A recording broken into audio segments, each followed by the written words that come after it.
स्वागत है हमारे चैनल पर, जहां हम लाए हैं एक ऐसी कहानी जो क्रिकेट की दुनिया में सफलता और संघर्ष का प्रतीक है। ये कहानी है विनोद कांबली की। मुंबई की गलियों से उठकर भारतीय क्रिकेट में अपनी पहचान बनाने वाले एक चमकते सितारे की, जिसने आसमान छुआ लेकिन वक्त के साथ नीचे गिर गया। विनोद कांबली, एक ऐसा नाम जो कभी प्रतिभा और जुनून का प्रतीक था, लेकिन आज सिर्फ एक चेतावनी बनकर रह गया है। आइए उनके जीवन की इस उतार चढ़ाव भरी यात्रा को समझने के लिए पीछे चलें। विनोद कांबली का जन्म 18 जनवरी 1972 को मुंबई के कंजूर मार्ग में हुआ। एक साधारण परिवार में पले बढ़े कांबली के लिए क्रिकेट केवल एक खेल नहीं, बल्कि एक सपना था। उन्होंने अपने बचपन के दोस्त सचिन तेंदुलकर के साथ शिवाजी पार्क में कोच रमाकांत आचरेकर के मार्गदर्शन में क्रिकेट का प्रशिक्षण लिया। 1988 में कांबली और तेंदुलकर ने स्कूल क्रिकेट में 664 रनों की साझेदारी कर इतिहास रचा।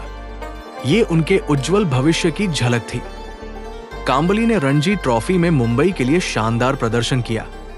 खासतौर पर 1992 से 93 के फाइनल में 224 रनों की पारी खेली, जिसने भारतीय टीम में उनकी जगह पक्की की। कांबली के घरेलू क्रिकेट आंकड़े उनकी काबिलियत को दर्शाते हैं। वो 60 से अधिक की औसत से रन बनाते थे। उनके इस प्रदर्शन ने उन्हें जल्दी ही भारतीय टीम में जगह दिलाई। 1993 में टेस्ट क्रिकेट में कदम रखते ही विनोद कांबली ने दुनिया का ध्यान खींचा। अपने तीसरे ही टेस्ट में उन्होंने इंग्लैंड के खिलाफ मुंबई में दोहरा शतक लगाया और इसके बाद जिम्बाब्वे के खिलाफ एक और दोहरा शतक जड़ा। 1994 में वो सबसे तेज 1000 टेस्ट रन बनाने वाले भारतीय खिलाड़ी बने। ऐसा लग रहा था कि कांबली अजय हैं और क्रिकेट प्रेमी उन्हें भारतीय क्रिकेट के महान खिलाड़ियों में शुमार करने लगे थे। 1996 क्रिकेट वर्ल्ड कप भारतीय क्रिकेट के लिए उम्मीदों से भरा हुआ था। विनोद कांबली ने टूर्नामेंट में अपनी भूमिका बखूबी निभाई। उन्होंने 7 मैचों में 44 की शानदार औसत से रन बनाए और जिम्बाब्वे के खिलाफ शतक 106 जड़ा। लेकिन श्रीलंका के खिलाफ ईडन गार्डन्स में खेला गया सेमीफाइनल उनके करियर का सबसे यादगार और दर्दनाक लम्हा बन गया। 252 रनों का पीछा करते हुए भारत ने अच्छी शुरुआत की, लेकिन सचिन तेंदुलकर के आउट होते ही पूरी टीम बिखर गई। 98/1 से स्कोर 120/8 हो गया। कांबली, जो नंबर 5 पर बल्लेबाजी कर रहे थे, 10 पर नाबाद रह गए, लेकिन वो कुछ नहीं कर सके।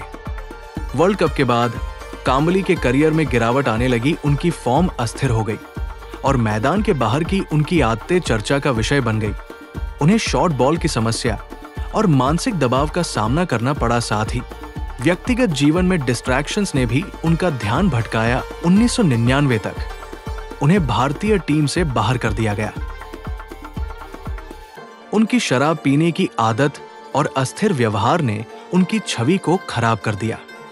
उनके देर रात पार्टियों और अनुशासनहीनता की खबरें उनकी प्रतिभा पर भारी पड़ने लगी। सचिन तेंदुलकर और विनोद कांबली की दोस्ती कभी भारतीय क्रिकेट की ताकत थी, लेकिन वक्त के साथ ये विवादों में घिर गई। एक टीवी इंटरव्यू में कांबली ने आरोप लगाया कि उनके संघर्ष के समय उन्हें सचिन और टीम का समर्थन नहीं मिला। क्या आप मानते हैं कि खुद को बर्बाद कर देने वाले आपके रवैये से सचिन आपको बचा सकते थे? I think yes. He has completely forgotten.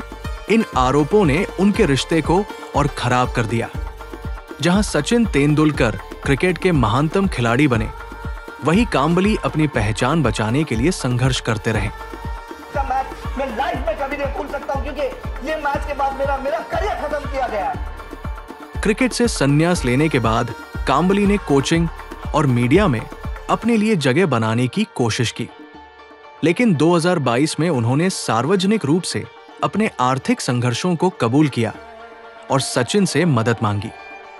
शराब की आदत ने न केवल विनोद कांबली के करियर को प्रभावित किया, बल्कि उनकी निजी जिंदगी और वित्तीय स्थिति को भी बुरी तरह से प्रभावित किया। शराब के कारण उनका स्वास्थ्य बिगड़ने लगा और उनकी पत्नी से लगातार झगड़े होने लगे। आर्थिक रूप से वे अस्थिर हो गए और कई विवादों में फंसे रहे। विनोद कांबली की कहानी हमें याद दिलाती है कि सफलता कितनी नाजुक हो सकती है।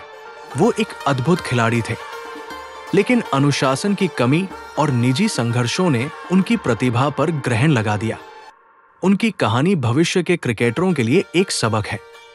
प्रतिभा आपको ऊंचाइयों तक ले जा सकती है, लेकिन चरित्र और अनुशासन ही आपको वहां टिकाए रखते हैं। उम्मीद करते हैं कि विनोद कांबली अपनी गलतियों से सबक लेकर अपने भविष्य को बेहतर बनाने की कोशिश करेंगे। उनकी कहानी हमें यह सिखाती है कि संघर्षों के बीच भी सुधार की गुंजाइश हमेशा रहती है। अगर आपको ये कहानी पसंद आई हो तो लाइक, सब्सक्राइब और शेयर जरूर करें ऐसी प्रेरणादायक कहानियों के लिए।